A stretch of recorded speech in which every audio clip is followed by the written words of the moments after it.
नमस्कार। आज हम बात करेंगे राहु के कुंडली के 11वें घर के बारे में। 11वां घर जहां पर कालपुरुष कुंडली के हिसाब से 11 नंबर की राशि आती है, कुंभ राशि। और इस घर के स्वामी कौन है? शनि देव। साथ ही इस घर के कारक है बृहस्पति देव, क्योंकि ये हमारी आय का घर है। इस घर से धन की प्राप्ति देखी जाती है कि जीवन में हम कितना धन कमाएंगे, तो इसलिए इस घर के कारक बृहस्पति देव हैं। क्योंकि कुंडली के अंदर धन की स्थिति को देखने के लिए बृहस्पति देव को चेक करना पड़ता है। तो ये 11वां घर जो है, कितना पैसा कमाएंगे, धन कमाएंगे वो 11वें घर से, और कितना पैसा हम जीवन में जमा करेंगे वो सेकंड हाउस से देखा जाता है। तो 11वां घर जहां पर शनि का विशेष प्रभाव माना गया है, तो बृहस्पति से ज्यादा यहाँ शनि का प्रभाव माना गया है। तो शनि देव क्या है? राहु के मित्र, और बृहस्पति देव क्या है? शत्रु। तो एक मित्र हैं और एक शत्रु हैं। तो राहु किस तरह का यहाँ शुभ और अशुभ प्रभाव देंगे, आज इसकी बात करेंगे, और कैसे उनके शुभ फल प्राप्त किए जा सकते हैं। क्योंकि 11वां घर आमदनी का घर होने के साथ साथ ही हमारी इच्छा पूर्ति, हमारी जो डिजायर्स हैं उनका भी कारक है। तो हम जीवन में जो सोचते हैं कि हमारा घर कब बनेगा, हमारा घर ऐसा हो, इतना बड़ा हो, हम जीवन में ये काम करेंगे, हम विदेश जाएंगे, ये जिस तरह की मन में इच्छाएं रहती हैं उनकी पूर्ति जीवन में होंगी या नहीं होंगी, इन सब के लिए 11वें घर की स्थिति को चेक करना पड़ता है। अब 11वें घर में जब राहु बैठे होंगे तो राहु किसी चीज के कारक हैं? अचानक। तो जीवन में धन की प्राप्ति कराएंगे अचानक, जीवन में नुकसान कराएंगे अचानक, और इच्छाओं की पूर्ति भी कराएंगे अचानक। आपको लग रहा होगा कि ये काम तो कभी हो ही नहीं पाएगा, पर अचानक ही कुछ वो ऐसा करेंगे कि आपको समझ ही नहीं आएगा कि परिस्थितियां बनी कैसे, पर उन चीजों की आपको प्राप्ति कराएंगे। तो 11वें घर के अंदर राहु किस तरह का शुभ और अशुभ प्रभाव देंगे, इसकी बात करेंगे। और सबसे ज्यादा इंपॉर्टेंट, कैसे उन्हें ठीक रखा जा सकता है, इसकी बात करेंगे। अब 11वें घर के राहु से पहले कुंडली के लगन भाव तख्त स्थान से लेकर कुंडली के 10वां घर, यानी कि 10 घरों के कुंडली के अंदर राहु के शुभ और अशुभ हालात और कैसे उन्हें शुभ रखा जा सकता है, कंट्रोल किया जा सकता है, इसकी बात कर चुके हैं। क्या रेमेडी बताई गई है प्रॉपर रेड बुक में। अब 11वें घर के राहु के लिए देखिए लिखा क्या है, पिता को गोली मारे या मुंह न देखे। अब इस बात का अर्थ क्या है? पिता को गोली मारे या मुंह न देखे। देखिए 11वें घर में जब राहु आके बैठेंगे तो यहाँ पर वो बृहस्पति के फलों को खराब करेंगे।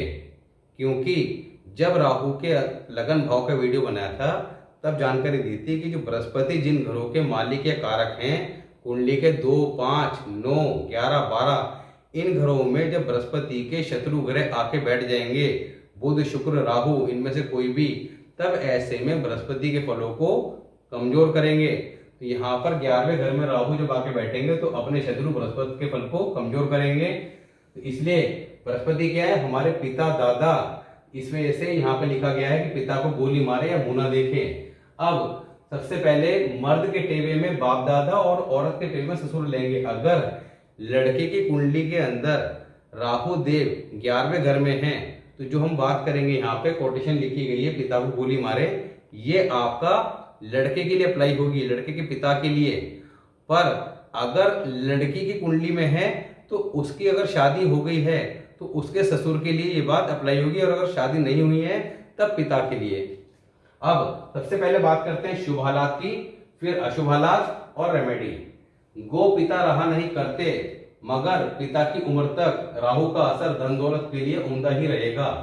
अब यहाँ पर कहा गया है कि पिता की, ऐसे जिसकी कुंडली में 11वें घर में राहु होता है, ऐसे व्यक्ति के पिता जो है वो रहा नहीं करते, यानी कि पैदाइश के बाद 11 साल की उम्र तक, क्योंकि 11वां साल क्या है? राहु का, 21 वाला राहु का। तो राहु की उम्र आते आते पिता को कुछ न कुछ हो सकता है। अदरवाइज अगर नहीं होता है कि कुंडली के अंदर किसी बात की सटीकता के लिए केवल एक प्लैनेट की पोजीशन के आधार पर पूरा निर्णय दे पाना ठीक नहीं रहता। अगर शनि भी 10वें घर में है तब, अब शनि 10वें घर क्या कहता है? पिता का साथ 48 साल की उम्र तक अवश्य होगा। तो ये बात खारिज हो गई राहु 11th वाली। तो यहाँ पर कुछ कंडीशन चेक करने से पहले, किसी बात को एनालाइज करने से पहले पूरी हॉरोस्कोप के सभी प्लैनेट्स को प्रॉपर चेक करना पड़ता है कि कितने प्लैनेट्स एक बात को रिपीट कर रहे हैं। मान ले 2 या 3 प्लैनेट एक बात को कह रहे हैं कि पिता नहीं रहेंगे, पिता को ये प्रॉब्लम आएगी, तो प्रॉब्लम देखने में 90% मिलेगी। और अगर एक प्लैनेट कह रहे हैं कि पिता नहीं रहेंगे और बाकी 4 कह रहे हैं कि पिता की उम्र बहुत लंबी होगी, तब ऐसे में वो समस्या देखने को नहीं मिलेगी। तो डिपेंड करता है कि कौन सा प्लैनेट क्या बात कह रहा है और वो कितनी मजबूत कंडीशन में है, क्योंकि 4 जने खड़े हैं, उसमें चलेगी किसकी, जो मजबूत होगा। तो यहाँ पर इसी तरह प्लैनेट्स जो हैं वो कुंडली के अलग अलग हाउसेस में जो कहते हैं, तो सबके फलों को मिला के ही फलादेश किया जाता है। तो यहाँ पर गो पिता रहा नहीं करते, मगर पिता की उम्र तक राहु का असर धन दौलत के लिए उम्दा ही रहेगा, यानी कि पिता की जब तक साथ रहेगा ऐसे में धन दौलत की समस्या जनरली से ऐसे व्यक्ति को देखने को नहीं मिलेगी। पिता के बाद बृहस्पति की आशा कायम करना मददगार बल्कि जरूरी होगा। कहा गया कि पिता की मृत्यु के बाद ऐसे व्यक्ति को बृहस्पति क्या है, पिता, क्योंकि पिता तो नहीं रहे, अब पिता का असर कायम रखने के लिए पिता के कारक कौन है, बृहस्पति। तो बृहस्पति की आशा क्या है, सोना। तो सोना पहनना या अपने पास रखना ये मददगार होगा बल्कि जरूरी बताया गया है। तो यहाँ पे 11वें घर में जिसके राहु हो उसे सोना तो अवश्य ही पहनना चाहिए। गले में सोने की चेन पहन सकता है या किसी भी रूप में जिस्म पे अपने शरीर पर सोना धारण करना बड़ा शुभ फल देगा। इसके साथ ही अगर सोने की चेन आप नहीं पहन सकते या तो उसके एवज में आप क्या कर सकते हैं, सिल्क कलर का सिल्की जो है पीला धागा आता है गले में धारण करने वाला, पूजा सामग्री की दुकान से मिल जाता है। तो अगर अभी आपकी स्थिति ऐसी नहीं है कि सोना इत्यादि खरीद के पहन सकें, तो यहाँ पर आपने सिल्क का पीले रंग का धागा जो है वो गले में धारण कर लेना है और उस धागे के अंदर गीठा नहीं लगानी है, क्योंकि गीठा लगाने से उसमें बुध का असर शामिल हो जाएगा। तो यहाँ पर गीठा नहीं लगानी है, उस धागे को आपने फेविक्विक से आपस में चिपका देना है और तब उसके बाद धारण करना है। शनि 3-5, अब शनि अगर तीसरे या 5वें घर में है राहु 11 के समय, तब योगी अलंकार राहु और पिता पर भारी न होगा, यानी कि ये अच्छी कंडीशन है। राहु अब शुभ हालात में गिना जाएगा और बृहस्पति पर किसी तरह का बैड इफेक्ट नहीं देगा, यानी कि पिता के संबंध में किसी प्रकार की समस्या देखने को नहीं मिलेगी और आमदनी भी अच्छी होगी। शनिचर केतु 1 या 3, अब शनि केतु पहले घर में हो या आपका तीसरे घर में, तब देखिए शनि केतु की युति होगी, तब क्या है, ये शनि के वीडियो बताया था कि ऐसे में शनि जो है अब शुभ गिना जाएगा। तो यहाँ पर शनि केतु की युति लगन में हो या आपका 3rd हाउस में। अब 3rd हाउस में जब शनि केतु की युति होगी तो शुभ शनि क्या हो जाएगा, शुभ। अब शुभ शनि की दृष्टि कहाँ जाएगी, 11th हाउस पे। तब ऐसे में क्या लिखा है, खुद ब खुद अपनी हिम्मत व नसीबा बढ़ता ही जाएगा। धन न ही अपनी माता चंद्र से मांगे, न ही पिता बृहस्पति से देगा, न पाप करे न ही धोखा देवे, खुद साख्ता अमीर होगा। यहाँ पर ऐसा व्यक्ति खुद ब खुद हिम्मत वाला और नसीब बढ़ता होगा, यानी कि अपनी हिम्मत से पैसा कमाने वाला होगा। और ऐसा व्यक्ति के अंदर एक आदत होगी कि वो अपने पेरेंट्स से पैसा मांगना पसंद नहीं करेगा। साथ ही न पाप करे, क्योंकि राहु के है पापी करे, पाप कराते हैं, तो यह न ही पाप करे, किसी का बुरा करेगा, न ही धोखा देगा और खुद साख्ता अमीर होगा, यानी कि अमीर जरूर होगा। तो यहाँ पर अगर ये कंडीशन अप्लाई हो रही है, ये कुल मिला के इस घर के मालिक शनि कुंडली के अंदर शुभ अवस्था में है, साथ ही अगर बृहस्पति भी स्ट्रॉन्ग पोजीशन में है, तब ऐसे में यहाँ बैठा राहु बहुत ज्यादा शुभ फल देगा। और ये राहु जब शुभ फल देगा तो सारे घरों को पीछे छोड़ देगा, क्योंकि राहु जब तारे तो उसे कौन मारे, ये बात कही गई है। तो राहु कुंडली के अंदर अगर अच्छी पोजीशन में हो तो इससे अच्छा प्लेनेट कोई है ही नहीं। जैसे जो लोग शेयर मार्केट से पैसा कमाते हैं, अगर जो उसमें सफल हैं उनसे आप पूछेंगे जीवन में और किसी बिजनेस के बारे में सलाह दीजिए तो वो कभी सलाह नहीं देंगे, वो कहेंगे इससे अच्छा काम ही कोई नहीं है। तो इसी तरह राहु भी क्या है, एक तरह से शेयर मार्केट है। तो अचानक धन की प्राप्ति और वो भी प्रचुर मात्रा में। आदमी जो सोचता है कि शॉर्टकट, वो शॉर्टकट लगवाने वाला कौन है, राहु। तो यहाँ पर राहु बहुत ज्यादा शुभ फल देगा। तो अब बात करते हैं अशुभ हालात की। मंदे हालात, अब देखिए मंदे हालात कब होंगे, जब कुंडली के अंदर एक तो इस घर के मालिक और कारक दोनों अशुभ हालात में होंगे। साथ ही कुंडली के अंदर बुध भी अगर अशुभ स्थिति में है तो तीनों, साथ ही मंगल कुंडली के अंदर अगर अशुभ हालात में है, तब ये राहु जो हाथी है ये बिगड़ जाएगा, कंट्रोल से बाहर होगा। और राहु जब कुंडली के किसी भी घर में अशुभ हालात में आ जाएगा तब ये बहुत ज्यादा बुरे फल देगा। अब कैसे बुरे फल देगा? जिस घर में बैठा है उस घर को बर्बाद कर देगा, साथ ही जहां दृष्टि जारी होगी उसके फलों को भी खराब करेगा।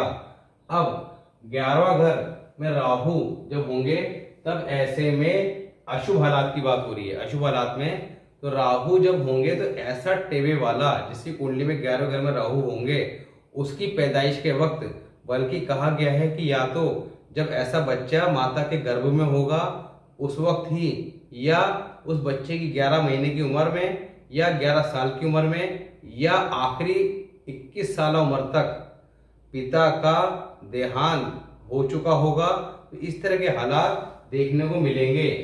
अब राहु 11 वाले के लिए क्या कहा गया है कि जैसे मंगल बद वाला, कहा गया है कि मंगल बद वाला यानी कि इसका कुंडली मंगल बद होता है, उस व्यक्ति का जन्म ऐसे घर में होता है जहां पहले से बहुत ज्यादा संपन्नता हो, यानी खुशहाली हो, और वो बर्बाद करने के लिए ही ऐसे मंगल बद वाले का उस घर में जन्म होता है, ताकि वो उस घर को बर्बाद कर सके।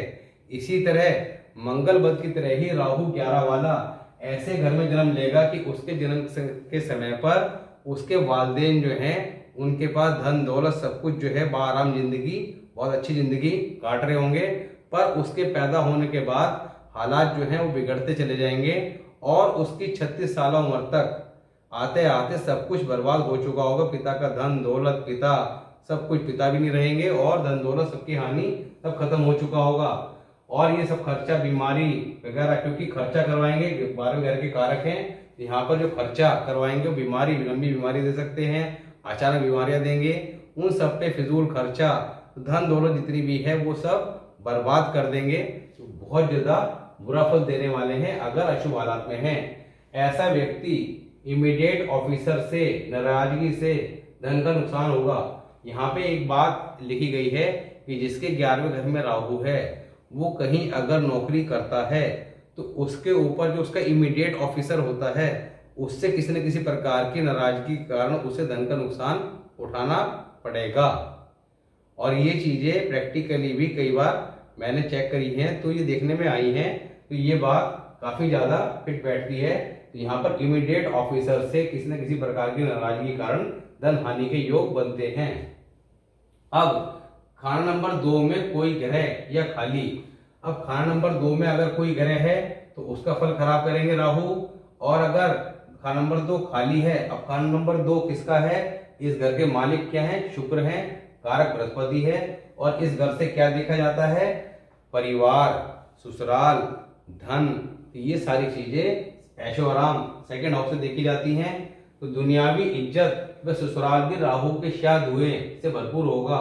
अब दुनियावी इज्जत, देखिए इज्जत शोहरत ये किससे देखी जाती है? बृहस्पति से। इसके कारक कौन है? बृहस्पति देव। तो यहाँ पर बृहस्पति के फल को, क्योंकि 11 घर में बैठे हैं तो वैसे ही खराब कर रहे हैं, अशुभ हालात में आके तो बहुत ज्यादा खराब कर रहे हैं, साथ ही उनके सेकंड हाउस को इफेक्ट करेंगे। साथ ही आपका ससुराल, कोई ससुराल का घर है तो ससुराल पे और दुनियावी इज्जत, इन सब पे बैड इफेक्ट देखने को मिलेंगे। जन्म वक्त का हाथी घटते घटते 36 साल उम्र तक सिफर हो जाएगा। जैसे भी आपको बताया था कि ऐसे में धन दौलत, जन्म वक्त का हाथी मतलब धन दौलत की बात कही है, जन्म वक्त की धन दौलत उम्र के 36 साल के आते आते सब खत्म हो जाएगी, जीरो हो जाएगी। तो यहाँ पर ये राहु इस तरह का अशुभ देगा।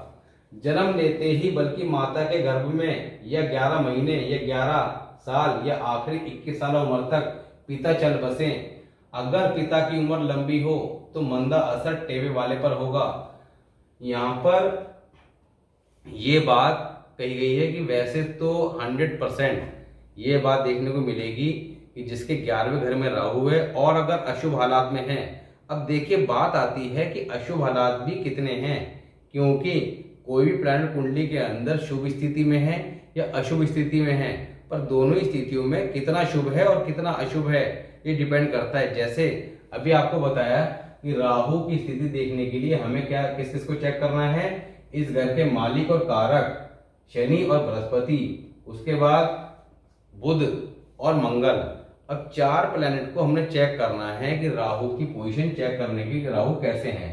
अब 4 में से 2 ठीक हैं और 2 अशुभ हैं, तो रिजल्ट किस तरह के मिलेंगे? 50-50। और अगर चारों के चारों अच्छी पोजीशन में है, चारों के चारों खराब पोजीशन में है, तो रिजल्ट जो है शुभ हालात के बहुत अच्छे और अशुभ के भी बहुत ज्यादा खराब देखने को मिलेंगे। तो यहाँ पर किसी बात के फलादेश के लिए पहले ये चेक करना चाहिए कि वो प्लैनेट कितनी ज्यादा अशुभ स्थिति में है, उसी के हिसाब से। अब मान लें यहाँ बृहस्पति की बात कही गई है कि पिता की ऐसे तय वाले के माता के गर्भ में आते ही ये 11 महीने 11 साल या आखिरी 21 साल उम्र तक मृत्यु हो चुकी होगी, पर बृहस्पति कुंडली के अंदर कहीं और बैठा हुआ है। अब शनि खराब है, तो शनि खराब है, बुध खराब है, तो राहु तो मंदा हो गया, या मंगल बुध की पोजीशन बनी हुई है तब भी राहु मंदा हो गया। पर बृहस्पति अगर कुंडली के अंदर कहीं और बहुत ज्यादा मजबूत पोजीशन में बैठा हुआ है, उसे सूर्य मंगल चंद्र उसके मित्र ग्रहों का सपोर्ट ही मिला हुआ है, ऐसे में फिर ये स्थिति देखने को नहीं मिलेगी, क्योंकि बृहस्पति जब कुंडली बहुत ज्यादा स्ट्रांग हो जाएगा, उसके मित्र ग्रहों का सपोर्ट भी वहां मिल रहा होगा, तब ऐसे में राहु का बैड इफेक्ट इतना नहीं मिल पाएगा। फिर वो उसका बैड इफेक्ट जो है उसकी पर्टिकुलर एज में स्पेशली देखने को मिलेगा, तब भी इतना ज्यादा नहीं। तो यहाँ पर एग्जैक्टली जो बताया गया है उसको लिखा सही है, पर उसको आपने एनालाइज करने के लिए कुछ चीजों को कंसिडर करना पड़ता है। ऐसा नहीं है कि लिखे लिखाई बात पर एकदम सटीकता से विचार कर लेना और बता देना। तो यहाँ पर यह बात कही गई है, अगर पिता पे किसी तरह का बैड इफेक्ट देखने को नहीं मिलता और राहु अशुभ हालात में है, तब ये बैड इफेक्ट ऐसे में जिसकी कुंडली में है, कुंडली वाले पर खुद पर देखने को मिलेगा, पर ये धन के संबंध में समस्या देगा। राहु 11 के वक्त बाप बेटा या दादा पोता बहुत लंबी उम्र तक इस दुनिया में साथ नहीं चल सकते, जुदाई होगी। तो यहाँ पर ये इस बात पर बार बार जोर दिया गया है कि बाप बेटा या दादा पोता दोनों जो हैं वो ज्यादा लंबे समय तक इस दुनिया में नहीं रह सकते। मंगल 3, अब अगर मंगल तीसरे घर में है तो तीसरे घर में बैठे मंगल की दृष्टि कहाँ जाएगी? राहु पे। तो यहाँ पर तीसरे घर के अंदर राहु खुद उच्च के होते हैं, तो यहाँ पर भाई, क्योंकि यहाँ मंगल का फल खराब करेंगे, तो यहाँ पर भाई की गर्दन बर्बाद, ताया लावल या लंगड़ा होवे, यहाँ पर भाई की गर्दन पे किसी न किसी प्रकार के चोट इत्यादि घटना देखने को मिल सकती है। ताया लावल यानी कि निसंतान हो सकता है, या लंगड़ा हुए तो किसी न किसी प्रकार की ताए, क्योंकि मंगल इनका कारक है, तो मंगल की कारक चीजों पे किसी न किसी प्रकार का बैड इफेक्ट देखने को मिलेगा। केतु 5, अब जब राहु 11वें घर में होगा तो नेचुरली केतु 5वें घर में होगा। अब केतु का असर भी अशुभ ही होगा, तब केतु का असर भी मंदा ही होगा, और केतु का असर मंदा होगा तो केतु कहाँ बैठा है? औलाद के घर में। साथ ही केतु औलाद का कारक है, औलाद में भी लड़के का, तब यहाँ पर केतु जिन चीजों का कारक है उन सब पर बैड इफेक्ट देगा। तो उन सब कौन कौन सी चीजें हैं?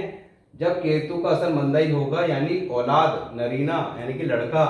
केतु किसका कारक है? कान, हमारी टांग, रीढ़ की हड्डी, पेशाब, पेशाबगाह, घुटना, पांव दर्द, पांव में चोट, मुसाफिरी में नुकसान यानी कि यात्राओं, क्योंकि केतु क्या है? यात्राओं का कारक। तो केतु अगर अच्छा है तो यात्राओं से लाभ, केतु अगर खराब है तो यात्राओं से नुकसान। तो मुसाफिरी में नुकसान, मामू कारोबार नुकसान वगैरह। केतु क्या है? हमारे मामा का कारक, तो मामा के कारोबार में नुकसान वगैरह की घटना इत्यादि देखने को मिल सकते हैं। तो केतु का टॉपिक अब आएगा, राहु 12 के बाद केतु का टॉपिक स्टार्ट होगा, तो वहां पे केतु के बारे में संपूर्ण पूरी डिटेल में बात करेंगे और तब ये सारी बातें रिपीट होंगी। तो यहाँ पर केतु जिन चीजों का कारक है उन सबके मंद असर भी देखने को मिलेंगे। अब राहु 11 के समय कैसे इसे शुभ रखा जा सकता है उसकी बात करते हैं। तो बात करते हैं रेमेडी की। रेमेडी में सबसे पहले आपको बताया था कि बृहस्पति को कायम रखना, क्योंकि यहाँ पर ये बृहस्पति को कमजोर करेगा। बृहस्पति क्या है? हमारी किस्मत और धन के कारक। अब दोनों बहुत इंपॉर्टेंट चीजें हैं, क्योंकि किस्मत अगर साथ नहीं देगी तो जीवन में संघर्ष, तो किस्मत को ठीक रखना जरूरी है। साथ ही धन के लिए बृहस्पति का ठीक रहना कुंडली में अत्यंत आवश्यक है। तो बृहस्पति को ठीक रखने के लिए बृहस्पति की वीडियो में हमने पूरी डिटेल में एक एक चीज की जानकारी दी है कि कैसे बृहस्पति को ठीक रखा जा सकता है। तो यहाँ पर ऐसे व्यक्ति को केसर का तिलक लगाना, साथ ही जिस्म पे सोना धारण करना, गले में सोने की चेन पहनना बहुत शुभ फल देगा। साथ ही वर्दी नहीं पहननी किसी की मुफ्त में दी हुई। यहाँ पर देखिए, किसी आप डिपार्टमेंट में काम करते हैं, जैसे पुलिस डिपार्टमेंट में या किसी ऐसे डिपार्टमेंट में जहाँ की अपनी कोई वर्दी जो है, तो डिपार्टमेंट की तरफ से मिली हुई वर्दी या ड्यूटी के लिए पहनी वर्दी का वहम नहीं है, पर किसी व्यक्ति से किसी प्रकार की मुफ्त मिली हुई कोई ड्रेस वर्दी, स्पेशली जैसे आपका किसी पुलिस महकमे वगैरह की होती है, तो किसी ने मुफ्त में दे दी, तो वो जो है अशुभ असर देगी। तो किसी से मुफ्त में किसी प्रकार की वर्दी नहीं लेनी है। साथ ही हथियार रखना यहाँ पर अशुभ फल देगा। नीले कपड़े नहीं पहनने हैं। नीलम की अंगूठी बिल्कुल भी नहीं पहननी है गलती से भी। बिजली के काम या कारोबार से, अब बिजली के काम कारोबार करेंगे तो यहाँ पे राहु का फल और ज्यादा स्ट्रांग होगा। राहु जब मजबूत होगा, यहाँ पर बृहस्पति उतना ही खराब होता चला जाएगा। तो क्या कहा गया है कि बिजली के काम कारोबार से बृहस्पति, इज्जत, धन दौलत का नुकसान होगा, क्योंकि बृहस्पति हमारे इज्जत और शोहरत, धन दौलत के कारक हैं, तो उनका नुकसान होगा। दूसरी रेमेडी यहाँ पे क्या है, ये प्रिकॉशन थी। रेमेडी की बात करते हैं तो यहाँ पर जो आपका सफाई कर्मचारी है उसे आपने महीने में एक आध बार कुछ पैसे देते रहना बहुत शुभ फल देगा। और वो पैसे जो है आपका सिक्कों के रूप में होना चाहिए, रेजगारी। तो आपने करना क्या है कि एक मुट्ठी भर कर रेजगारी उसे दे देनी है किसी पॉलिथीन में डाल के, और ये कह के कि भाई साहब आप ये चाय वगैरह कुछ पी लीजिएगा, इस तरह कह के आपने उसे दे देना है। तो यहाँ पर भंगी को पैसे देते रहना शुभ रहेगा। बृहस्पति अगर 3-11 में हो, तीसरे घर में या 11th हाउस में, क्योंकि तीसरे घर में बृहस्पति होगा तब भी वही इफेक्ट आएगा, दृष्टि जाएगी। या 11वें घर में राहु के साथ हो तब क्या करना है, तब आपने सोने की जगह जिस्म पे लोहा धारण करना शुभ फल देगा। इस बात का विशेष ध्यान रखिएगा कि बृहस्पति राहु के साथ है या तीसरे घर में है तो सोने की जगह लोहा धारण करना यहाँ पर शुभ फल देगा। तो ऐसे में आप लोहे का कड़ा पहन सकते हैं, क्योंकि लोहे का कड़ा क्या है आपका कलाई में पहनेंगे, तो कलाई क्या है तीसरा घर, तो शनि यहाँ आ जाएगा, और जब शनि यहाँ आ जाएगा तो इफेक्ट राहु पे जाएगा, तो राहु को सपोर्ट मिल जाएगा, अब कंट्रोल में रहेगा शनि के। साथ ही चांदी के गिलास में पीने की चीजों का इस्तेमाल मददगार होगा। यहाँ पर ऐसे व्यक्ति को चांदी की गिलास में पानी पीना या घर में चांदी का गिलास रखना या अपने साथ रखना हमेशा, वो बहुत ज्यादा मददगार होगा। कुछ भी वो पिए तो चांदी की गिलास में पिए, तो ये यहाँ पे राहु को कंट्रोल रखेगा, उसके अशुभ फलों से बचाव करेगा। साथ ही ऐसा व्यक्ति अगर सिगरेट वगैरह पीता है तो चांदी के केस में सिगरेट रखना, तो सिगरेट रखने का केस आता है, चांदी के केस में सिगरेट रखना, और चांदी की टूटी यानी कि एक पाइप लेना है, उस पाइप के अंदर सिगरेट को लगा के तब उस पाइप के थ्रू सिगरेट पीना यहाँ पर मददगार होगा। क्योंकि सिगरेट क्या है राहु, चांदी क्या है चंद्रमा। तो राहु के टॉपिक में आपको पहले बताया था कि राहु कंट्रोल किस किस से होता है, मंगल से और चंद्रमा से। तो चंद्रमा की जब सपोर्ट मिल जाएगी, क्योंकि जब धुआं है वो सिगरेट उसे पाइप में फिट हो गई, तो आप जब उसे पियेंगे उसका धुआं चांदी के उसमें होके जा रहा है, तो अब उसके अंदर चंद्रमा की मिलावट आ गई, तो वो कंट्रोल रहेगा। तो यहाँ पर ये रेमेडी करने से राहु के अशुभ फलों से बचा जा सकता है और शुभ फल प्राप्त किए जा सकते हैं। तो इसलिए ये रेमेडी बहुत ज्यादा इंपॉर्टेंट है। अगर राहु आपका 11th हाउस में है और किसी तरह के आपको बैड इफेक्ट देखने को मिल रहे हैं, तो आप ये रेमेडी करके इन्हें ठीक कर सकते हैं। तो आज हमने बात करी Rahu 11th house. Next video में बात करेंगे 12th हाउस। 12th हाउस जहां पे कालपुरुष कुंडली के हिसाब से 12 नंबर की राशि आती है, मीन राशि। इस घर के मालिक कौन है, बृहस्पति देव, और कारक राहु देव। पर अपने कारक भाव में राहु देव शुभ नहीं माने गए हैं, क्योंकि इनकी थ्योरी जो है वो उलट है और प्लैनेट से। बाकी प्लैनेट अपने कारक भाव में अच्छा फल देते हैं, पर राहु केतु जिन घर के कारक हैं वहां पे अशुभ फल देते हैं। राहु 12वें घर का कारक है तो यहाँ शुभ माना गया है, केतु छठे घर का कारक है तो यहाँ शुभ माना गया है।